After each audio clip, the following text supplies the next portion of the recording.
If you want to set up Mailchimp Transactional Email, send automated messages, and connect it to your website or app, this tutorial will walk you through the full process step by step.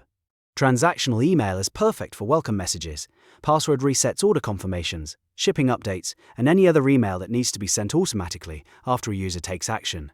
And if this video helps, make sure to hit like and subscribe for more simple software tutorials. Let's start with the first step. Open your web browser and go to Mailchimp.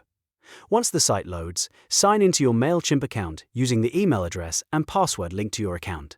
After you're signed in, you'll land on the Mailchimp dashboard.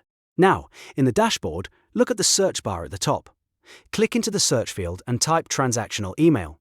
As you type, Mailchimp should show related results. From the search results, click transactional email to open the transactional email area. From here, you'll need to create your API key. Click Create API Key. Mailchimp will generate a new key for you. Copy that API key right away and store it somewhere secure because you'll need it later to connect your website, application, or backend system to Mailchimp.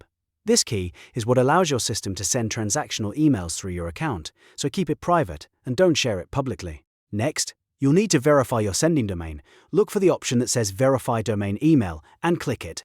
Then enter the email address you want to use for verification and complete the verification step. Mailchimp uses this process to confirm that you own or control the domain you plan to send from, which helps improve deliverability and makes your emails look more trustworthy to inbox providers. After that, you'll update your DNS records. Click Launch App, then enter your domain name, and click Add Domain. Mailchimp may give you specific DNS records that need to be added at your domain host. These records help prove your domain is authorized for sending. Depending on your domain provider, this may include TXT, CNAME, or other verification records. Copy the records carefully and add them exactly as shown, so everything connects properly. Once your domain is verified, it's time to create your email template. Go to the Templates section and click Create Template. Now, choose the type of email you want to send. For example, you might create a welcome email for new signups, a password reset email for account recovery, an order confirmation for customers after purchase, or a shipping notification to keep buyers updated. Pick the format that matches your use case. Then design the email itself.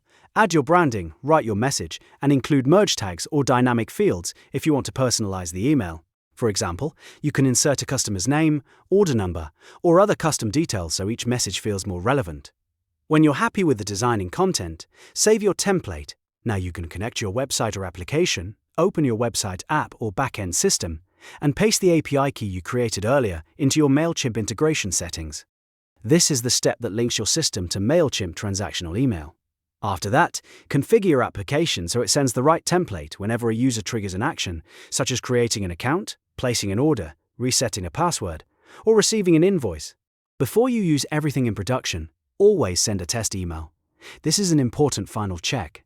Send the email to yourself or a test inbox and make sure it arrives correctly. Check that the formatting looks right, the delivery works, and all dynamic information appears exactly as expected.